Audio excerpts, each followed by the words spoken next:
Hey y'all, Brian H. Pratt here. So, spoilers. Okay, this is a spoiler. This is about Light in the Barren Lands.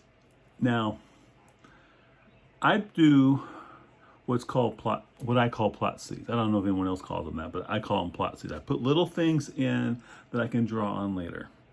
Some people notice them, others don't. Now, there was one in Light in the Barren Lands that I was really hoping people would at least comment on or mention, but no one yet has said anything about it, and it's driving me crazy. So I want to talk about it.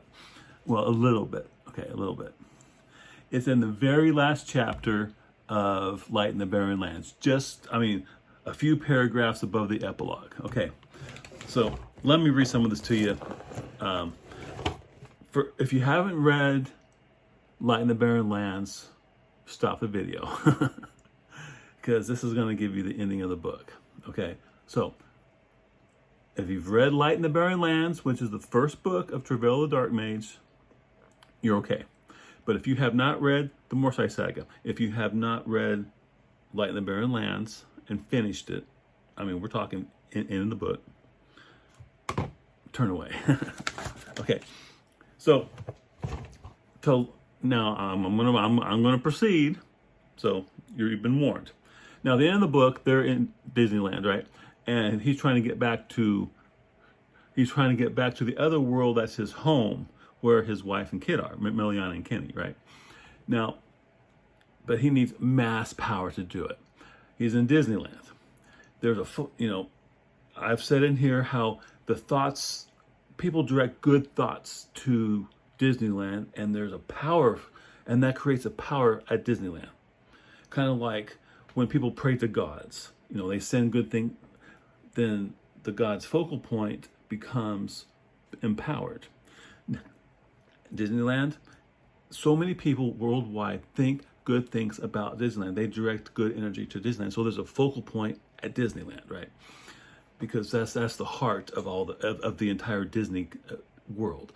So, but let me read this and then I'll talk about it. Okay.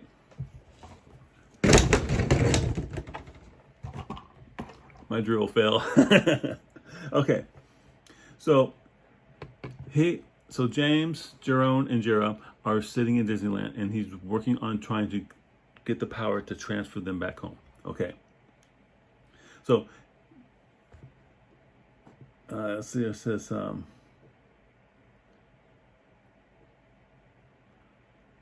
we're almost ready, he announced. The giddiness of Jera and Jerome's worry were almost tangible in the state he was in.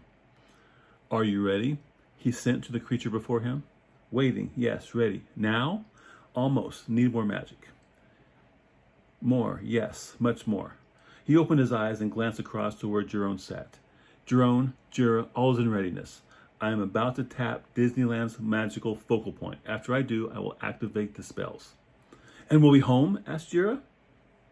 If I did everything correct, he thought. But what he said was, yes, we'll be home. Now, give me absolute silence. Yes, Uncle. Hang on a second. Uncle's not capitalized. I can't do anything without editing. Okay, never mind. Closing his eyes again to better focus his concentration, James reached with magic toward the focal point. He did not immediately connect with it. Instead, he took a moment to examine it. There was still time to abort. The spells had not become fully activated as yet, and he wanted to ensure tapping the focal point would be safe. In his mind's eye, the visual representation of the focal point was akin to the sun, bright, with flashes of incredible intensity. He grew leery of connecting with it. But what choice had he? Aside from the star and fire, it was the single most concentrated fount of magic he had ever encountered.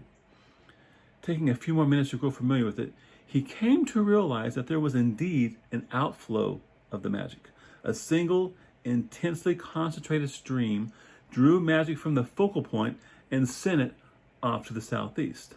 So minuscule in size was the stream that James almost hadn't noticed it. That's it. No one's ever asked where that outflow went to. No one's ever mentioned that. Where is it going, right? James proves there's magic there, and if there's magic, there's got to be mages. That's all I'm going to say. So, I will series 3. I'll develop this. I'll develop this.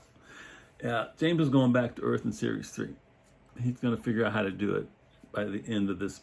By the end of Travail, he'll know how to get back to Earth, and he's going to go home.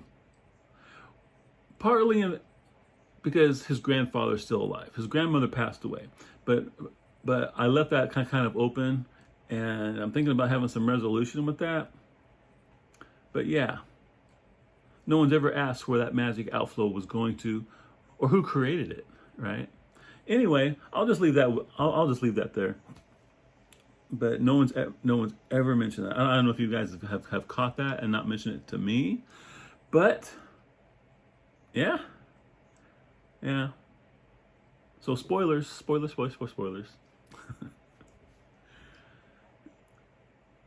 I gotta get back to writing.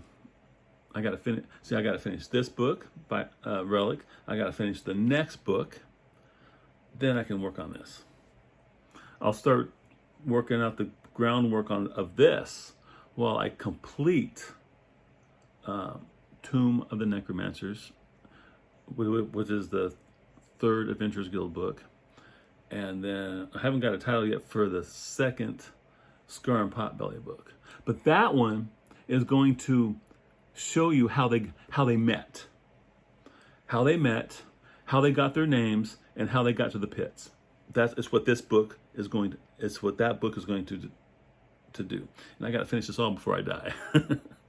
So I'm working on it. Anyway, y'all take care. If you have any questions, go ahead and put them down there.